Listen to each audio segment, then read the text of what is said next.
नमस्कार, मैं Narendra Dhawan, Delhi up to date की आज के स्पेशल एपिसोड में एक बार फिर आपका स्वागत है।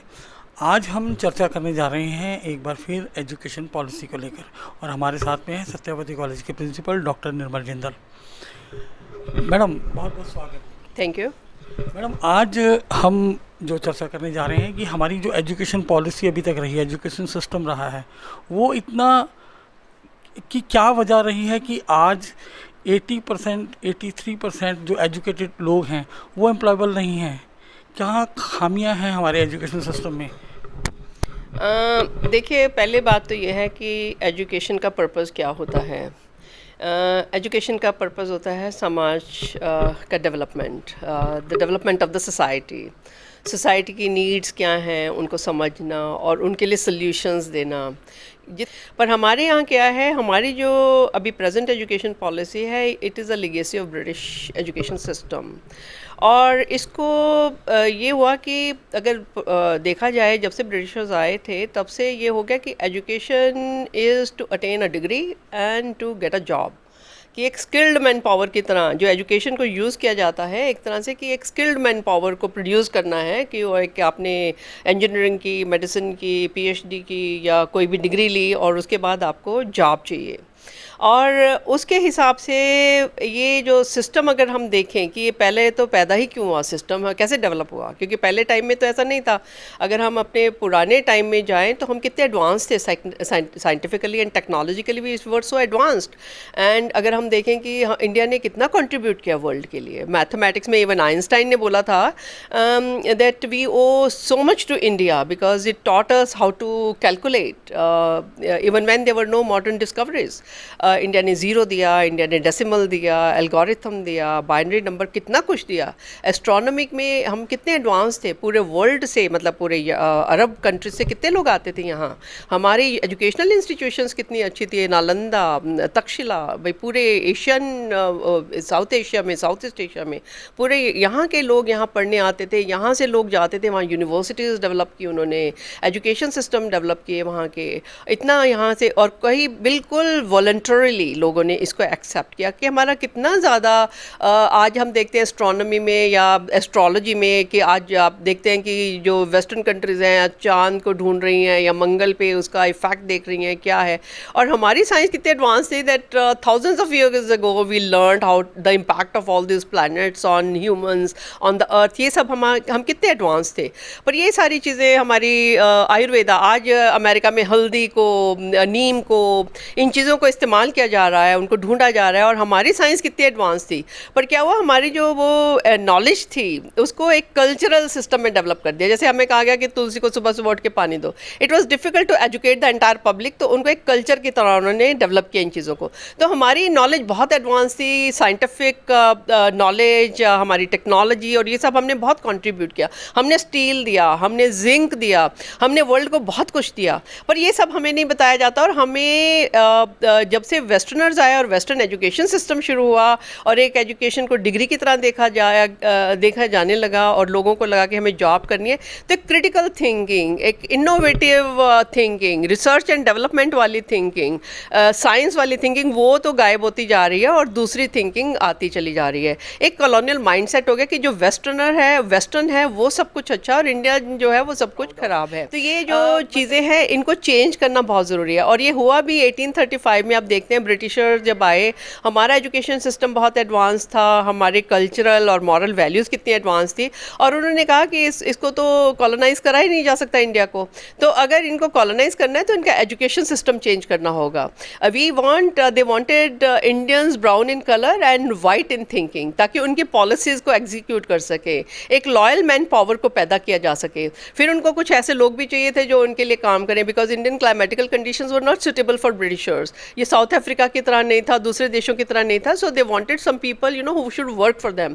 It was such a vast country. आप देखते हैं उन्होंने इंडियंस को, अगर आर्मी की उन्होंने आर्मीज क्रिएट की, it helped them to not only to fight with other countries but also to fight and to colonise India. तो उन्होंने क्या किया, ब्रिटिशर्स ने ऐसे एजुकेशन सिस्टम को पैदा किया ताकि वो इंडियन से काम भी करा सके और ब्रिटिशर्स के लिए वो लॉयल मैन पावर पैदा कर सके। तो ये जो डिवीजन पैदा होगी सोसाइटी में, it continued even after independence. और इंडिपेंडेंस के बाद everybody wants to be in to be educated in English language. तो that is just a language, that is not knowledge. तो नॉलेज जो है वो बिल्कुल डिफरेंट है, ये लोगों को समझ नहीं आता। जबकि जो एजुकेशन है that is very different from this skilled, creating a skilled man power. और इतने सारे लोग जो अनएम्प्लॉयड हैं, इनके पास प्रॉपर एजुकेशन है क्या? इतने लोगों को हम देखते हैं कि जॉब्स तो बहुत है पर इनको जॉब्स क्यों नहीं मिल रहे हैं? आज लोगों का ड्रीम है कि हम एमएनसी में जॉब करें। क्यों? क्योंकि whites and Europeans they are superior, they will give better pay package. MNCs में कितनी एक्सप्लॉयटेशन है आप देखिए, जितने कॉल सेंटर्स हैं और इधर उधर लोग पहले बहुत गए। तो ये जो है एक माइंडसेट हो गया है कि वाइट्स और Europeans and western culture, western civilisation that is advance, that is superior. वो माइंडसेट इसलिए पैदा हो गया क्योंकि हमें बिना सोचे समझे ही जो इंग्लिश को अपनाया और इंग्लिश में हमने रट्टे लगाए। आपको मैंने एग्जाम्पल दिया था एक बार कि जैसे हम बचपन में पोएम्स पढ़ते हैं, बच्चों को हम रटवाते हैं रॉट कि मेरे को भी याद है एक पोएम। और जब मैं स्विट्ज़रलैंड गई मुझे बड़ा धक्का लगा कि हम कितने एंजॉय करते थे इस पोएम को। और एक ये पोएम जो थी एक बीमारी के बारे में थी, पेंडेमिक के एक उसके बारे में थी। Ringo ringo roses pocket full of posies, atishoo atishoo all fall down, कि बच्चों के शरीर पे पैचेस हो जाते थे रेड रेड, और फिर वो फोजेस फ्लावर्स उनके पॉकेट्स में रख देती थी मदर्स। और जब बच्चे ज़्यादा स्नीज करते थे उसके बाद उनकी डेथ हो जाती थी। और ये बहुत बड़ी कैलामिटी हुई थी वहाँ पर, इन्फ्लुएंजा फैला था स्विट्ज़रलैंड में। और ये हम उसको रटते थे और बड़ा एंजॉय करते थे बिना सोचे बिना समझे। हमटी Dumpty sat on the wall, कि बच्चे को शुगर हो गई, बहुत पेस्ट्रीज खाता है, बहुत वो खाता है, बहुत अमीर बच्चे माँ बाप का बच्चा है। हमटी Dumpty sat on the wall, हमटी Dumpty had a great fall, कि अगर वो कहीं से गिर जाता है उसके कहीं फ्रैक्चर्स हो जाते हैं। All the Kings man, all the Kings horses can never put हमटी together again. हमें पता ही नहीं कि हम क्या बच्चों को सिखा रहे हैं, उसका क्या मीनिंग है, वो हमारी सोसाइटी के लिए सूटेबल है कि नहीं। और जो हम अपनी रिलीजियस बुक्स हैं, हमारी जो रिलीजियस चीज़ें थी, उनको तो हम पीछे छोड़ रहे हैं, उनको तो हम अंडरस्टैंड नहीं कर रहे हैं, उनको तो हम ट्रेडिशनल कह रहे हैं। और जो बाकी जो वेस्टर्न है उनको हम बिना सोचे समझे अपना रहे हैं। और जो वर्क कल्चर है वेस्टर्न का, हम इंडिविजुअलिज्म, मटेरियलिज्म, कंज्यूमरिज्म, उनकी वैल्यूज़ के पीछे तो भाग रहे हैं, परंतु हम उनका वर्क कल्चर, जो वेस्टर्नर्स का वर्क कल्चर है दैट इज़ वेरी टफ।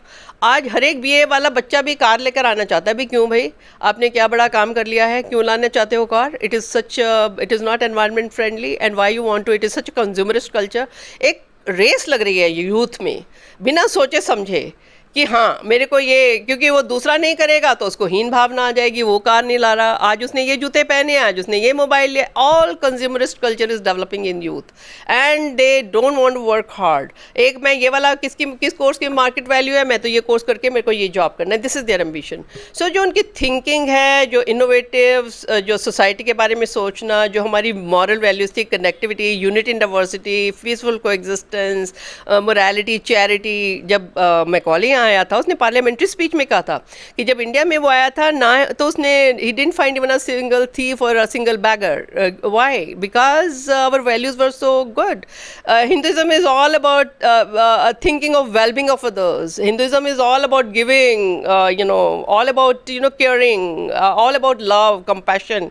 तो ये जो चीज़ें हैं ये आज हमारी सोसाइटी में मिसिंग है। और we have to first of all understand what is education and what is the value of education, how we can create a healthy society. If we have a healthy society, we will create a healthy nation.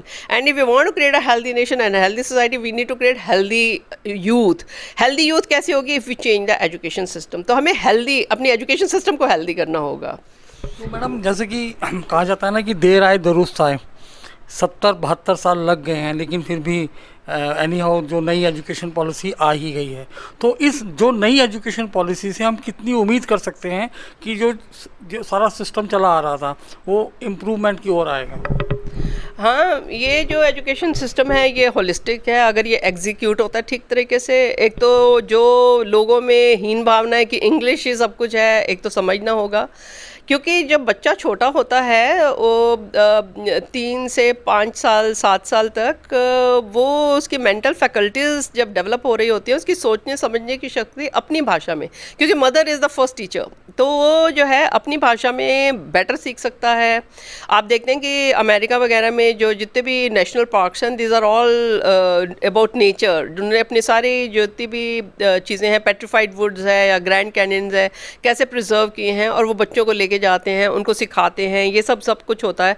तो हम देखते हैं कि जो छोटे बच्चे हैं they can learn better in their own language. तो I think this is a very healthy step that the initial education should be in the mother tongue. आज हर एक कोई इंडिविजुअलिस्ट होता जा रहा है, अपनी अपनी फैमिली में लग रहना चाहते हैं। How you will teach your children that what used to be the family values. अगर 4 जनरेशन इकट्ठी रह रही हैं तो बच्चा देख रहा है automatically that how his parents are taking care of their own parents, तो he is not to be taught कि बड़ों की रिस्पेक्ट करो, बड़ों के केयर करो या कुछ करो। फिर तो यही होगा कि मदर डे फादर डे पे फ्लावर देंगे आके और बुके देंगे, और वैलेंटाइन डे पे देखा जाएगा कितना महंगा गिफ्ट दिया। इंडियन सोसाइटी में तो सब कुछ कंज्यूमरिस्ट होता चला जा रहा है। और अगर पेरेंट्स बताते हैं कि रिलीजन या कल्चर के बारे में, तो बच्चे नहीं सुनने को तैयार। अगर ये एजुकेशन के थ्रू आएगा, स्कूल के थ्रू आएगा और प्रॉपरली उनको टीच किया जाएगा, logically they will try to understand in building the morality, the cultural values जो हमारी खो गई हैं कहीं पे,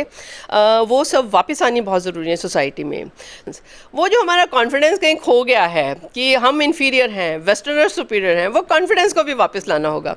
पर अब तो हम इंडिपेंडेंट हैं, हमें अपनी डेस्टिनी खुद डिटरमिन करनी होगी, हमें अपना जो फ्यूचर है वो खुद बनाना होगा, अपने तरीके से बनाना होगा, अपनी सोसाइटी बनानी होगी। क्योंकि कहीं पे भी देखते हैं तो एक यूनिक आइडेंटिटी होती है कल्चर।